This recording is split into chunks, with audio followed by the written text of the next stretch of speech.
तीपा मम। नहीं, घबराने की जरूरत नहीं है। मैं उर्दू सही तरीके से बोल सकता हूँ। ये एक्चुअली उर्दू का लफ्ज है नहीं। मेरा 2 साल का बच्चा है जिसने अभी अभी बोलना शुरू किया है, और एक दिन घर में मैं था तो मैंने सुना कि उसने ये लफ्ज यूज किया, तीपा मम। अब मुझे तो नहीं पता था कि इसका मतलब क्या है, लेकिन घर के अंदर एक ऐसा शख्स या ऐसा इंसान मौजूद था कि जो समझ गया कि बच्चे को क्या चाहिए। गैस करें वो कौन होगा? जी हाँ, बिल्कुल, उसकी माँ।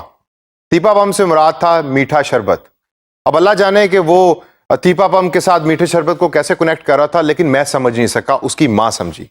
इसी तरीके से जब बच्चा नया नया बोलना शुरू करता है तो सिर्फ उसकी माँ समझती है कि उसकी लैंग्वेज दर हकीकत है क्या। इसी तरीके से जब आप किसी कंपनी में काम कर रहे होते हैं तो उस कंपनी की एक अपनी लैंग्वेज होती है जिसको हम कहते हैं जारगन्स। तो डिजिटल मार्केटिंग की भी एक अपनी लैंग्वेज है जिसको जारगन्स कहा जाता है। तो इस सेशन के अंदर हम बात करेंगे उन जारगन्स की कि आपके पास स्किल्स भी मौजूद हैं और टूल्स भी मौजूद हैं और अच्छा माइंडसेट भी है, लेकिन आपको यह नहीं पता कि डिजिटल मार्केटिंग की लैंग्वेज क्या है। तो फिर तो ये तो अच्छी बात नहीं। तो आइए देखते हैं कि वो जारगन्स कौन कौन से हैं और इसको अपने आप जहन में रखिए। सबसे पहले हम देखेंगे तो हमें नजर आता है टॉप पे लिखा हुआ कन्वर्जन रेट। अक्सर आप सुनेंगे जी कन्वर्जन रेट अच्छा होना चाहिए, या उसके साथ कॉल टू एक्शन का अक्सर लफ्ज यूज होता है। कोई मुश्किल चीज नहीं है, इसका सिंपल मतलब यह है कि जब आपने कोई चीज अपने फेसबुक पेज पे या यूट्यूब पेज के ऊपर पोस्ट की तो उसके साथ आपको अक्सर यूट्यूब के ऊपर सब्सक्राइब का लाल कलर का बटन नजर आता है। उसको कहते हैं हम कॉल टू एक्शन बटन। यानी कि जिस कंपनी ने उस वीडियो को यूट्यूब के ऊपर पोस्ट किया वो चाहती है कि लोग सब्सक्राइब करें जाकर उनके चैनल्स को।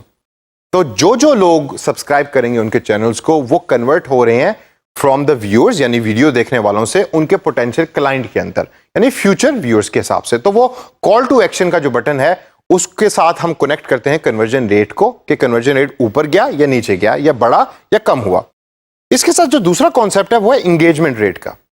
यानी कि जो वीडियो आपने पोस्ट की या इश्तिहार आपने पोस्ट किया अपने सोशल मीडिया पेज के ऊपर, वो कितने लोगों ने देखा, उसके ऊपर कितनी लाइक्स आई, उसके ऊपर कितने कॉमेंट्स आए और वो कितना शेयर हुआ। इसके थ्रू आप तयन करते हैं कि इंगेजमेंट रेट आपकी पोस्ट का अच्छा था या बुरा था। आगे हम चल के देखते हैं इंप्रेशंस और रीच के अंदर फर्क। अब इंप्रेशन से मुराद क्या है कि count of the number of times a post ad has been displayed regardless whether it has been clicked or not. आपने क्लिक किया या ना क्लिक किया, डज नॉट मैटर, वो एक इंप्रेशन काउंट हो जाएगा। रीच जो है वो थोड़ी सी फर्क है। रीच से मुराद है count of the number of times या count of the number of people who have received your impression. कितने लोगों तक आपका वो पर्टिकुलर इश्तिहार या वो पर्टिकुलर पोस्ट पहुंची। हो सकता है एक बंदे के सामने आपकी एड के 4 या 5 इंप्रेशंस आए हों। तो ये फर्क है रीच के अंदर और इंप्रेशन का। अगला कॉन्सेप्ट है एफिनिटीज का। एफिनिटीज कम यूज होता है डिजिटल मार्केटिंग में, लेकिन एक इंपॉर्टेंट जार्गन है। एफिनिटी से मुराद क्या है? एफिनिटी से मुराद यह है कि topic, pages, interest, customer like other than your own page या योर ओन कंपनी। ये बड़ा इंपॉर्टेंट है। जब आप कस्टमर के बारे में रिसर्च करते हैं तो आपको पता लगता है कि और उस कस्टमर के क्या क्या इंटरेस्ट है और कौन कौन से पेज उसने लाइक किए हैं।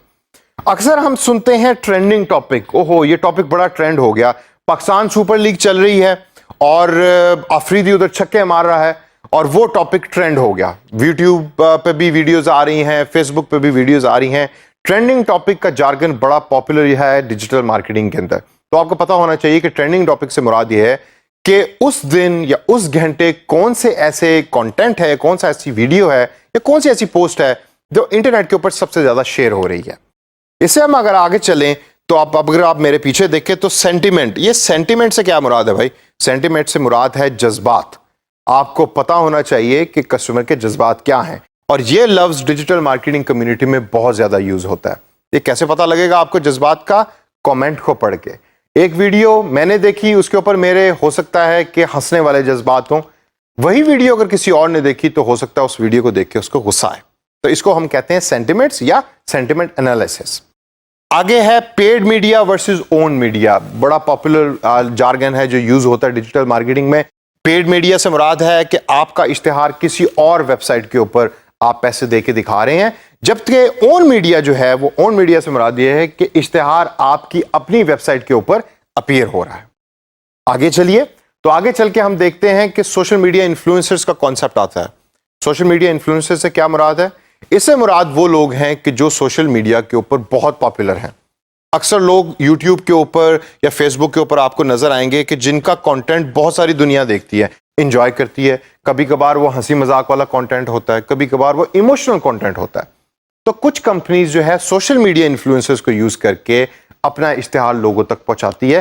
क्यों? क्योंकि लोग उनको ऑलरेडी चूंकि देख रहे होते हैं, तो कंपनी के लिए आसान हो जाता है अपना इश्तिहार ज्यादा तक लोगों तक पहुंचाने। उससे आगे है जी हमारे पास कीवर्ड। कीवर्ड है चाबी टू योर वेबसाइट। जी हाँ, एसईओ के अंदर कीवर्ड का कॉन्सेप्ट बहुत ज्यादा इंपॉर्टेंट है। तो आप ये याद रखिए कि जब भी आपने एसईओ यानी कि सर्च इंजन ऑप्टिमाइजेशन की बात करनी है, तो उसके अंदर कीवर्ड का अल्फाज आपको बार बार सुनने को मिलेगा। मीम और वायरल, ये दो ऐसे अल्फाज हैं जो आजकल की जनरेशन के अंदर बड़े कॉमन हो रहे हैं और बहुत सारी दुनिया जो है करंट जनरेशन में उसको यूज कर रही है। मीम कोई बहुत ज्यादा मुश्किल चीज नहीं है। अक्सर आपने फेसबुक पे देखा होगा कि एक पिक्चर है, उसके नीचे कुछ अल्फाज लिखे हुए हैं, बड़ी फनी सी पिक्चर है, उसको हम मीम कहते हैं।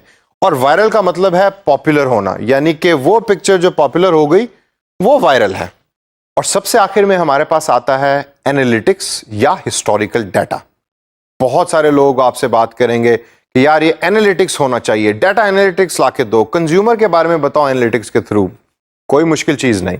इससे मुराद ये है वो सारा डाटा जो वेबसाइट्स पे और सोशल मीडिया प्लेटफॉर्म पे पड़ा है आपकी कैंपेन के रिलेटेड, यानी कि जो आप काम कर रहे हैं उसके रिलेटेड जो जो डाटा है उसको हम एनालिटिक्स कहते हैं, जिसको यूज करके आप फ्यूचर की प्लानिंग करते हैं। तो दोस्तों, इस सेशन के अंदर हमने डिफरेंट जार्गन्स के बारे में बात की, डिफरेंट लैंग्वेज के बारे में बात की। आपने इसको याद रखना है ताकि नेक्स्ट टाइम आप किसी भी कंपनी के साथ कम्युनिकेट कर रहे हो या बात कर रहे हो तो आपको पता हो कि इन लफ्जों का मतलब क्या है, और कंपनी को पता हो कि यार इसको टूल्स भी पता है, स्किल्स भी पता है, और ये तो हमारी लैंग्वेज भी जानता है।